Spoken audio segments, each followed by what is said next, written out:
I remember the day like it was yesterday, even though it's been 4 long, bitter years. She stood in the kitchen with a receipt in her hand, the final tuition payment from my account to the university that had just handed her a degree I never got the chance to earn. I worked 3 jobs the summer before her senior year. Roofing during the day, bartending at night, and delivering groceries on Sundays. Not because I had to, but because I gave a damn. Lena was my stepdaughter. But I never once introduced her that way. Not at the cookout where I grilled steaks for her graduation party. Not when I stood at that overpriced ceremony, clapping until my palms stung. I was just Dad. Or so I thought.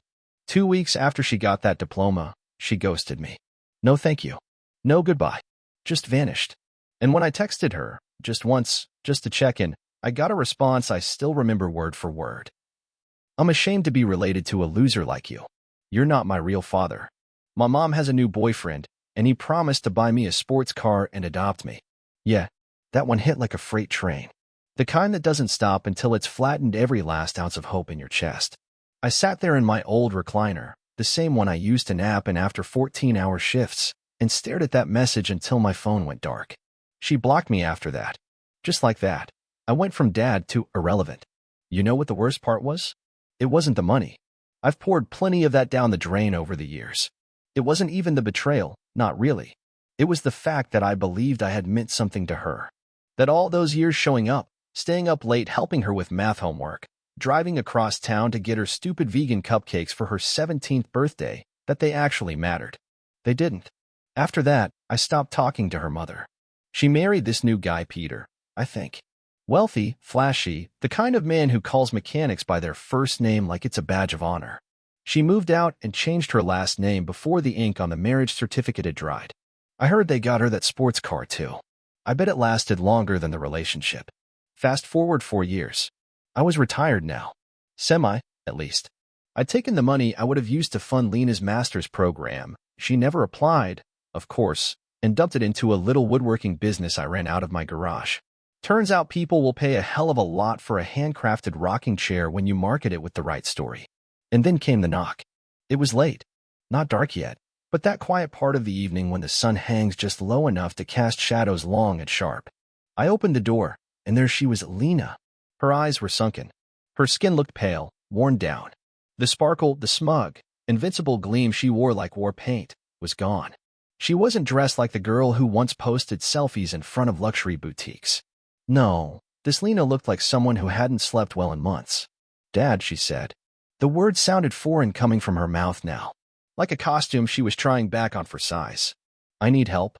I leaned on the doorframe, expressionless. Calm. Cold. Controlled. I looked her dead in the eye and asked, "Who are you?" Her mouth parted, her breath hitching like she'd just been slapped. And then her eyes shifted, because of the shadow that moved behind me. She blinked, confused. Her gaze lifted. And that's when she saw him. Her real father? No. Someone better. Someone she never expected to see standing at my side. She blinked like the sun had hit her eyes, but it wasn't sunlight blinding her. It was recognition, slow, creeping, and devastating. Standing behind me was my godson, Jordan. 6'3", built like a linebacker, sleeves rolled up to the elbows, eyes like mine, tired, but not weak. He stepped forward just enough that the porch light caught his face. "Hey, Lena," he said, voice flat. Her mouth opened slightly, but no sound came out. Not a greeting, not a defense, not even a breath. Jordan, the kid she used to boss around at family barbecues. The one she used to call Jojo when he was 12 and still too shy to talk to girls. Now he stood like a damn statue, solid, unmoved, and definitely not smiling. She looked at me, her voice cracking like an old record. I didn't know he was here." "Like you don't know," I replied. Truth was, Jordan had been living with me for the past year. His mom, my sister, passed from a stroke, and he'd taken it hard. College wasn't in the cards, so I took him in. Gave him a bed, taught him the trade. Turns out, the boy had hands like magic. Our custom tables were selling faster than we could finish them. He looked like me, moved like me, understood loyalty like I thought Lena did. She glanced between us, her desperation rising like bile. "Please," she said, inching forward. "I wouldn't be here if it wasn't serious. I'm in trouble." I let that hang in the air for a moment. "Serious," I repeated, as if tasting the word. "You mean like serious enough to remember I exist?" Jordan shifted beside me, arms crossed. His silence said more than my words ever could. I was young, she said, her voice picking up pace now. Stupid, I thought. Mom and Peter made everything seem so perfect. I was dumb enough to believe it would stay that way. I raised an eyebrow. And now? She swallowed hard. Peter left. Just disappeared. Took everything. The house. The car. My savings. I'm about to be evicted and I've got. Her breath hitched again. Nowhere else to go. Must be hard, I said. Jordan cleared his throat softly. Lena's eyes flicked to him. She didn't know it, but he had been the one who found me curled up in the garage the night she sent that message. When I read those words, "You're not my real father," and dropped the phone like it was something venomous. He'd seen the worst of me, and now he was watching this. I know I don't deserve anything, she said, but I need your help, just until I get back on my feet. I crossed my arms, leaning against the doorframe. Help, huh? You mean like tuition help? Or rent help? Or maybe a new sports car? Her face felt like a crumbling wall. I made a mistake, she whispered. No, I replied, my voice cold. You made a choice. Don't confuse the two. She went quiet. And for a moment, so did the world. No wind. No cars. Just the three of us on that porch. The man she betrayed, the boy she ignored, and the ghost of what we used to be. Then Jordan spoke. You remember when you blocked him? He asked, voice even. He stayed up that night, building me a bed by hand. Told me I was family now. You remember when he got laid off during the pandemic? Still paid your tuition before he paid the mortgage. You remember that? She looked away. You don't, Jordan said. Because you were too busy being ashamed of a man who gave everything. Tears welled up in her eyes, but neither of us moved to offer comfort. That bridge had burned long ago. She wasn't crying for us. She was crying because the spotlight was gone. The stage empty. No audience left to clap for the comeback she thought she'd choreograph. I exhaled. You can stay in the shed, I said finally. 3 nights. It's got a heater and a cot. Her eyes widened. The shed? Don't worry, I said. It's clean. And it locks from the outside. Jordan stepped back. I closed the door halfway. And just before it clicked shut, I said the same words she once texted me. You're not my real daughter. 3 nights. That's what I gave her. You should have seen her face when I said it. Like I'd slapped her with a wet glove. The Lena I remembered, the self-righteous brat who once scoffed at my used pickup, was still in there, buried under the makeup and misery. But now she wasn't in control. And let me tell you, people like her don't do well without control. She slept in the shed that night. Not the spider-infested kind, mind you. I'm not a monster. I'd converted it years ago into a backup workshop. Insulated, clean, decent lighting, small heater in the corner, even had a portable toilet set up from back when Jordan and I were spending long nights working on furniture builds. It was bare bones, but livable. Still, it was a far cry from the penthouse apartment she used to boast about on Instagram. Oh yeah, I saw those pictures. Her lounging on velvet cushions, champagne glass in hand, tagging herself at some rooftop brunch spot with captions like, winning, while I was hauling lumber with a torn rotator cuff. That morning, I woke up at my usual time, 5:30. Old habits die hard. Poured MY coffee. Jordan was already outside, working the lathe, headphones in. The kid's more of a son to me than anyone knows. I peeked through the kitchen window. She was still asleep on the cot, wrapped up in one of the flannel blankets I'd laid out. Her boots were by the door, laces undone, like she'd dropped them after trying too hard to look casual. I tapped the glass once. Her eyes opened. For a second, she looked scared. Not of me, of herself. Of the silence. Of the consequences finally knocking at her door. I went back to my coffee. By noon, she came to the main house. She stood on the back porch, arms folded, like she wasn't sure if she should knock or not. I opened the door before she made a decision. She spoke before I could. I'm sorry. I nodded. You hungry? She blinked, like the question knocked the apology off balance. Yeah. Sit. I made 2 plates of eggs, toast, and bacon. Jordan came in too, wiped sweat from his brow, and grabbed a plate like it was any other Tuesday. We ate in silence. She kept staring at the plate like it was some kind of test. I knew she was waiting for me to bring it up. The betrayal. The message. Peter. The car. But I didn't. I don't believe in repeating battles that VE already been lost. You bury them. Salt the earth. Move on. I need a job, she said finally, breaking the quiet. Jordan chuckled softly. You're in luck. Dad pays in food and sarcastic wisdom. She shot him a look, but not an angry one. More uncertain, like she wasn't sure how to play the game now that we'd flipped the board. I'll clean, she offered. Organize tools. Sweep. I can be useful. I sipped my coffee. You'll start with the dumpster. Clear out the scrap wood. Then you'll sand every unfinished piece we've got. You quit, you're out. She hesitated. Okay. Jordan leaned back, arms crossed. Hope those fake nails are already off. That evening, she worked. I'll give her that. Covered in sawdust, red-faced, blister forming on one hand. It was a far cry from the spoiled girl who once scoffed at a splinter like it was a gunshot wound. But something had cracked. Not just her pride, something deeper. She asked me about the business, about how we got it off the ground. Listened for once instead of pretending. I didn't volunteer much, but I watched her. Studied the way she kept her eyes down. The way she flinched every time Jordan walked past her without a word. She was learning. The hard way. After dinner, she went back to the shed without asking. And I stood on the back porch, staring at the stars, wondering how someone could call you a loser one day and ask for shelter the next. But life has a funny way of circling back. See, I had my own secret too. One Lena didn't know yet. She thought I was just the man who got left behind. She had no idea I was the one who'd bought out Peter's debts and watched his downfall from the front row. She didn't know it yet, but this wasn't the end of her reckoning. It was just the beginning. By the third day, her hands were raw. The girl who once posted selfies with champagne now had sawdust under her fingernails and a splinter buried deep in her palm she hadn't mentioned. Too proud or too ashamed. Maybe both.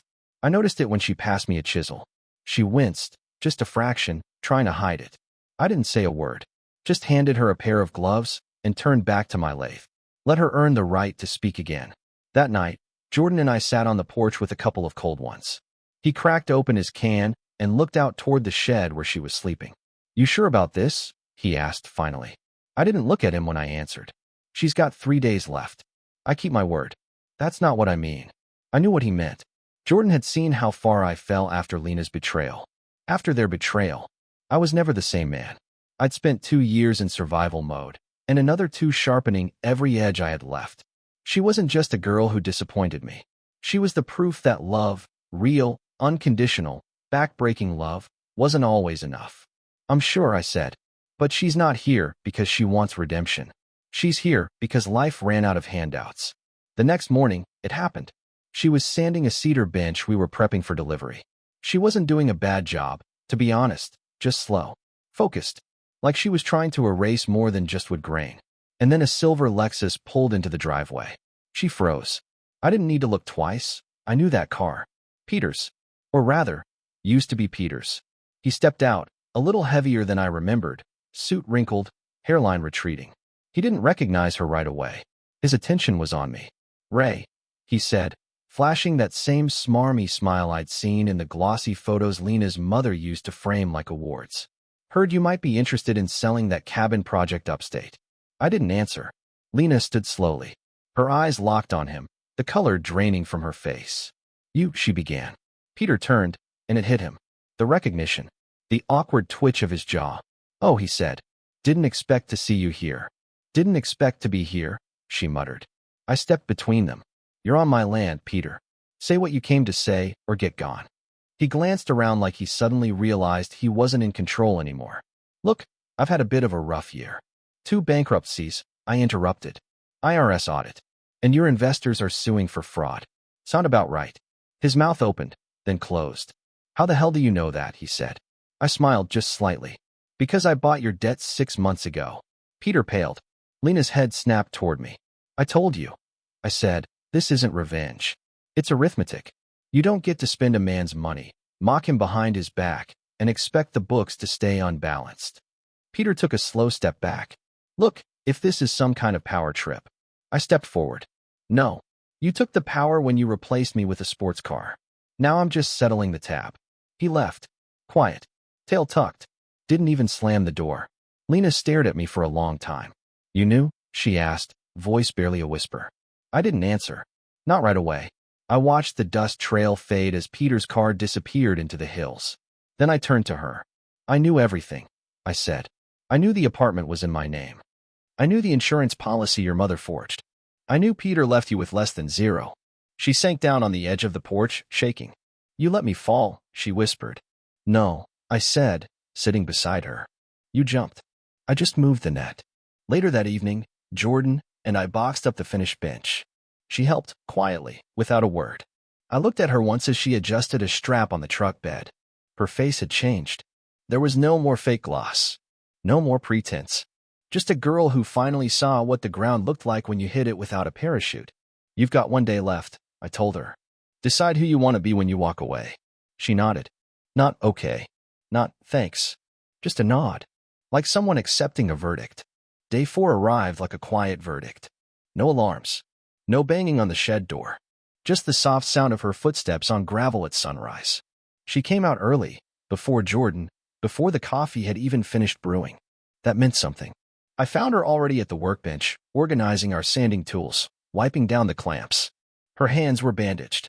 Not from me. From herself. I hadn't offered help, and she hadn't asked for it. There was no music. No talk. Just work. By the time Jordan stepped into the shop, she'd already finished cleaning up the wood scraps I usually left for later. He raised an eyebrow but said nothing. That silence, that earned silence, is heavier than 100 apologies. Around noon, I handed her a paper bag with a sandwich inside. Eat, I said. She took it without a word. No entitlement, no snark, no performative gratitude. Just hunger and exhaustion. I watched her devour it in the shade by the shed, wiping her hands on the same jeans she'd worn 3 days straight. Then she walked up to me and asked the one question I'd been waiting for. Can I talk to you? I motioned to the bench. Talk. She sat, not across from me, beside me. I don't expect you to forgive me, she began, voice thin but steady. And I know saying I was young and stupid doesn't change anything. But I want you to know I remember. That caught me off guard. Remember what? I asked. She stared down at her shoes. I remember the time you drove 3 hours to fix my dorm heater because the campus staff said it'd take a week. I remember when I failed econ and you didn't yell. You just stayed up late with me going through practice problems even though you had work at 5. I remember. She swallowed hard. I remember that Christmas when Mom forgot to get me anything, and you gave me the necklace with the little compass charm. You said, you'll never be lost, even when you feel like you are. That one hit deeper than I wanted it to. I said nothing. I didn't block you because I hated you, she continued. I blocked you because every time I looked at your messages, I felt like garbage. Like I didn't deserve your kindness. I nodded once. You didn't. She flinched. But she didn't cry. That told me she was finally facing the music instead of expecting applause. I was wrong, she said. About everything. Especially Peter. He made me feel special, until I wasn't useful anymore. He left the moment things got hard. But you. She turned to me, really looked at me for the first time in years. You stayed, even when I gave you every reason not to. I leaned forward, hands clasped. You know what the hardest part was, Lena? She shook her head. It wasn't the money. It wasn't the betrayal. It was that for 20 years I poured myself into a role I wasn't born into. I stood in front of crowds and called you my daughter. I took the bruises, the thankless nights, the silent sacrifices. And in one text, you erased all of it. You reduced me to nothing. And then you moved on like I never mattered. Her eyes welled, but still, no tears fell. She was fighting them now. Fighting for herself. I don't want money, she said quietly. I don't even want a place to stay. I just want a chance to be something other than who I was. I didn't answer right away. Because forgiveness? That's a currency I don't spend lightly. That night, I handed her an envelope. Inside was a bus ticket. One way. Destination, a small town 2 states over, where a friend of mine ran a nonprofit furniture shop for battered women and recovering addicts. They needed hands. No questions asked. I called in a favor, I told her. They'll give you a bed and work. You'll be anonymous. You earn your name back piece by piece. Just like I had to. She held the envelope like it was a golden ticket. You're not letting me stay? She asked. No, I said flatly. You don't get to rebuild your life on the ashes you left behind. That's not how healing works. She nodded, tears finally slipping past the dam. Thank you, she whispered. Don't thank me. Earn it. Jordan stepped into the doorway just then. She turned to him, trying to speak. He gave her a single nod and turned back inside. That was the most grace she was going to get. After she left, the house was still again. Not the kind of quiet you get when everyone's asleep, but the kind that hums with unanswered questions. Echoes of things unsaid. It wasn't peace. Not yet. But it was a start. Jordan and I went back to our routine like nothing had happened. Orders came in. Sawdust hit the floor. The world didn't pause just because someone had finally realized they were wrong. And that's the thing about being a man. You don't get applause for doing what needs to be done. No medals for staying upright when someone kicks out your legs. You just keep moving. 3 weeks passed. I got a letter. Handwritten. Folded 4 times. No return address. I stood in the workshop for a long minute before opening it. Dad. I don't know if I should even call you that. But I guess I just did. The shelter here is nothing like the life I used to chase. It's cold some nights. The women I sleep beside have stories that make mine sound like a joke. But I sand. I sweep. I learn. I listen. There's a woman here named Ramona. She escaped a man who used to lock her in the pantry when she spoke out of turn. She says the bruises fade faster than the guilt. I don't know what I believe anymore. But I know I needed to get away from the version of me who sent you that message. The one who thought money was love, and love was disposable. I don't expect you to write back. I wouldn't. But if this place teaches me anything else, I'll keep writing. Even if the mailbox stays empty. Love. Lena.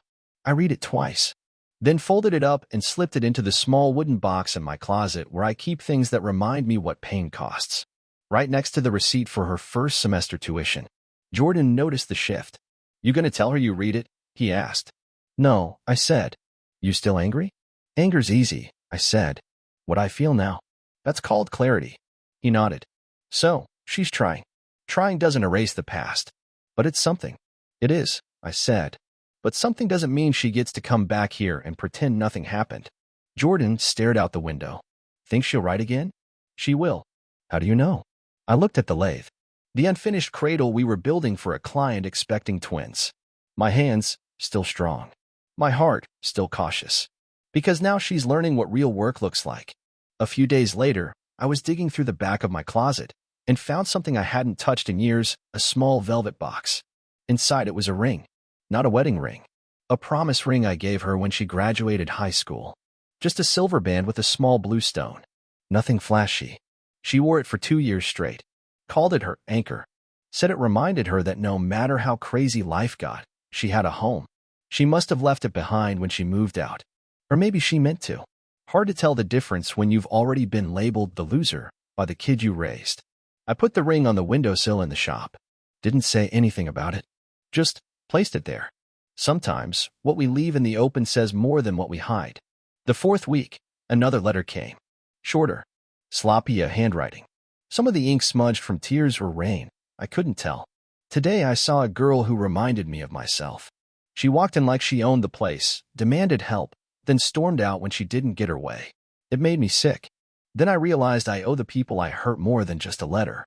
I owe them change. Real, uncomfortable, slow change. You don't have to believe me. But I'm going to keep writing until one day, maybe, you do. I folded that one and placed it under the first. Still didn't write back. Some lessons you don't respond to, you let the silence teach. That night, I sat on the porch. The rocking chair creaked under me. Same one I built the week her mother left. When Lena was only 11 and couldn't understand why someone would walk away from a family they built. Back then, she cried in my arms. Now? Now she cried into paper. And that was something.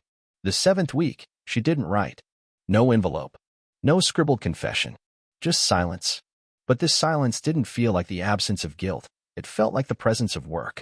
Like she'd gotten her hands full doing the very thing I'd hoped for. Becoming. See, remorse is noisy. People scream when the guilt's fresh. They confess. They beg. They parade their shame like it earns them redemption. But growth? Growth is quiet. It happens when no one's looking. When there's no audience. No forgiveness on standby. Just you. The mirror. And the wreckage. Jordan and I kept moving. Orders kept coming in. Word of mouth spread our reputation farther than we expected. Custom benches, accent tables, even a reclaimed wood kitchen island for a couple from Austin. I kept her letters in that wooden box. Didn't reread them. Didn't need to. Sometimes it's not about reliving the pain. It's about respecting that it happened. One morning, I came out to the shop and found Jordan sitting by the window where I'd left that old silver promise ring. He was turning it over in his fingers like it was some relic from a time no one talked about. She wore this, right? He asked. Every day, I said. Until the day she didn't. She gonna come back for it? Don't know. He nodded, then placed it back exactly where he found it. That's what I liked about the boy. He didn't try to fix what wasn't his to mend. On week 8, another letter came. It was different this time. Typed, clean, professional header at the top. Subject, employment reference request. Beneath it was a short note, handwritten in the margin. They offered me a full-time position helping with rehab builds for women's shelters. I didn't list you because I wanted to impress them. I listed you because I want to earn it. Say no if you want. I'll understand. Lena. I stared at it for a long time.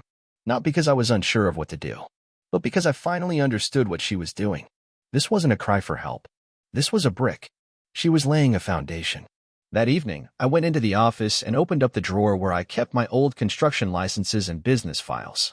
Pulled out a folder labeled Lena R., the one I'd created back when I used to track her tuition, class schedules, summer internships, and even her favorite professors. Inside was a resume I'd helped her build for her first college job. Back then, she'd scribbled a note in the corner. Thanks, Dad. I'll pay you back one day. Promise. I folded the new letter and tucked it in next to that one. That's a funny thing. Sometimes we think it's about dollars. But the real debt, the kind that matters, is measured in effort, change, and time. I made the call the next morning. The woman on the other end, director of the women's rehab facility, sounded surprised to hear my voice. I was wondering if this was a joke, she said. When I saw your name listed as her primary reference, I almost didn't believe it. Not a joke, I said. What do you want to know? She asked about Lena's work ethic, her history, her character. I didn't embellish, but I didn't lie either. She's got scars, I told her. Some are her fault, some aren't. But I've watched her sand every splinter down to the bone. She's not perfect, and that's exactly why she might be the one you need. The woman was quiet for a beat. That's the most honest reference I've ever heard. It's the only kind I give. When the letter arrived a week later, it was short. No handwriting this time. Just typed. I got the job. Thank you. I'm staying. I don't expect you to ever call me daughter again, but I'll keep trying to be someone worthy of that word, even if I never hear it. L. I read it once, then tucked it into the box. Didn't smile. Didn't cry. Just nodded. Because this was the sound of someone who finally understood that love isn't owed. It's earned. And some debts take a lifetime to repay. Spring rolled in slow that year. The kind of spring where mornings still held a bite, but the sun lingered long enough in the afternoon to remind you things could change. Just like people. Jordan and I were finishing up a custom headboard for a newlywed couple in town when the envelope arrived, this one different. Thicker paper. Embossed return address. Not handwritten. Not desperate. It was an invitation. Not to an apology. To a dedication ceremony. The Elm Street Women's Shelter proudly invites you to the unveiling of our new workshop, made possible by the tireless efforts of our community and the leadership of Lena Ray. Yeah, that name. Ray. She used mine. Didn't ask permission. Didn't warn me. Just printed it there, bold and inked, like she'd carried it quietly this whole time, waiting for the day it might feel like hers. I sat with the envelope for hours that night. Didn't open it further. Didn't throw it away. Just stared at it on the table while the house ticked and creaked with its own quiet commentary. When Jordan saw it, he didn't ask. Just nodded once and went to work on his sketch pad. Smart kid. Knows when the silence means more than a conversation. The day of the ceremony, I didn't wear a suit. I wore my work boots. The ones I'd rebuilt twice. Leather worn to memory. Dust embedded in the seams from jobs that didn't pay enough, but taught me more than any diploma. I drove alone. Didn't tell Jordan I was going. Didn't want an audience. This wasn't about support. It was about closure. Maybe. The shelter was just off the highway, tucked between a half-abandoned strip mall and an old Lutheran church with a collapsed steeple. Real forgotten part of town. But the workshop? Brand new. Fresh paint. Cedar trim. Steel awning out front with carved lettering.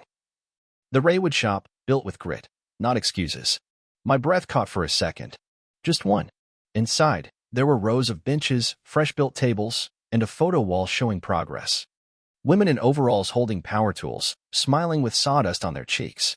Lena in the center of most of them, not posed, not polished, just working, belonging.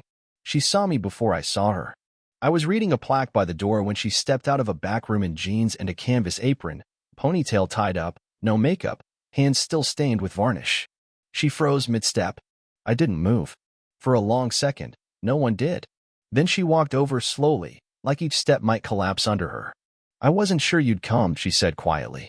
I wasn't sure I would, I replied. She nodded. I didn't use the name for credit. I know. I used it because it's the only name I earned. I studied her. There was no performance now. No grand gesture. Just a woman who dragged her shame through the fire and come out burned, but still standing. She glanced down, nervous. You look good. I smirked. You look like hell. She laughed. A real one. Raspy. Ugly. Honest.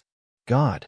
I hadn't heard that laugh since she was 15 and busted the kitchen faucet trying to wash our cat. You driving back tonight? She asked. Maybe. There's a cot in the back of the shop. Sheets are clean. You offering me the shed now? I asked, brow raised. She smiled. Only fair. I stayed. Not because I'd forgiven her. Not because I was proud. But because there's something about watching a person work for their redemption, not demanded, not expected, that earns your presence, even if not your praise. And that night, when the shop was empty and quiet, she brought out a small wooden box. Inside was the compass necklace. Polished. Repaired. Still ticking. I kept it, she said. All this time. I know, I replied. She looked down. I don't expect you to ever call me daughter again.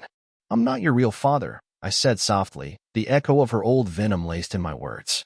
She looked like she'd been slapped. Then I added, but I'll be damned if I haven't earned the right to call you my apprentice. She smiled. Not the old kind. The new kind. The earned kind. That word, apprentice, landed heavier than it should have. She didn't cry. Didn't throw her arms around me like some cheap movie scene. She just stood there, still as stone, like if she moved too fast, it might all vanish. For once, she wasn't chasing acceptance. She was receiving reality. And in that dusty woodshop, filled with strangers turned sisters, she didn't need a second chance from the world. She needed a job well done from the man who once watched her call him a loser. So I gave her a nod. Just one. Then picked up a brush and started sealing the edge of one of the benches. She didn't say a word. She just joined me. The next morning, I woke up on the cot in the back room, back stiff, neck worse, but strangely at ease. Sunlight slipped through the window slats, catching the smell of cedar and old coffee. She'd left a thermos on the table beside me. Sharpie on the side read, Boss Fuel, no cream, 1 sugar. I remember. You'd be surprised how much history you can cram into that parenthesis. We spent the next few days working side by side. No talks about the past. No explanations. Just labor. Real, gritty, back-aching work. She introduced me to the women, Jen, who'd fled a man who left her with 2 black eyes and an eviction notice. Marissa, who used to run a cash register until her ex drained their bank account and left her with 2 kids and no backup. They all called Lena boss. Not director. Not Miss Ray. Just boss. And somehow, it fit. She didn't lead with words. She led with a broom. A mallet. A splinter she pulled from someone else's palm without blinking. She taught them to measure twice, cut once. I taught her to trust her eye, not just the ruler. Funny how teaching circles back when you least expect it. On my 3rd night, I stayed late in the shop to finish a rocking chair frame. She came in quietly, sat on the edge of the workbench, fiddling with an old chisel. I told Mom I wasn't coming home again, she said, not looking at me. Yeah, I replied. She told me I was overreacting, that I should ask Peter for help. I snorted. He helping from that studio apartment in Toledo? She grinned. Exactly. There was a pause. She looked up. Why didn't you ever tell me what happened to him? How you bought his debt? Crushed his deals. Left him with nothing. I shrugged. Revenge is loud when it's cheap. But when it's right, it doesn't need to say a word. She let that settle in her chest. Then, after a moment, she said something that actually did catch me off guard. I'm sorry I took your name for granted. That one? Yeah, that hit different. Because she didn't say she was sorry for what she said. She was sorry for what it meant. Before I left that weekend, she handed me a folder. Inside were blueprints. Sketches. A proposal. She wanted to franchise the workshop model to other shelters. She had 2 investors. She needed a 3rd. I'm not asking for money, she said. I'm asking for your name. On the plans. As co-founder. I stared at the drawings. Clean lines. Functional layout. Her fingerprints all over it. I'm retired, I said. She smiled. Then consider this your own retirement. I didn't give her an answer right away. Just tucked the folder under my arm and walked out to the truck. Back at home, I placed it on my kitchen table. Jordan saw it. She's serious? She's never been more. Gonna do it? I poured a coffee. You ever see a man build a home, get it burned down, and then rebuild it with fireproof walls? He nodded slowly. Yeah, I said. So have I.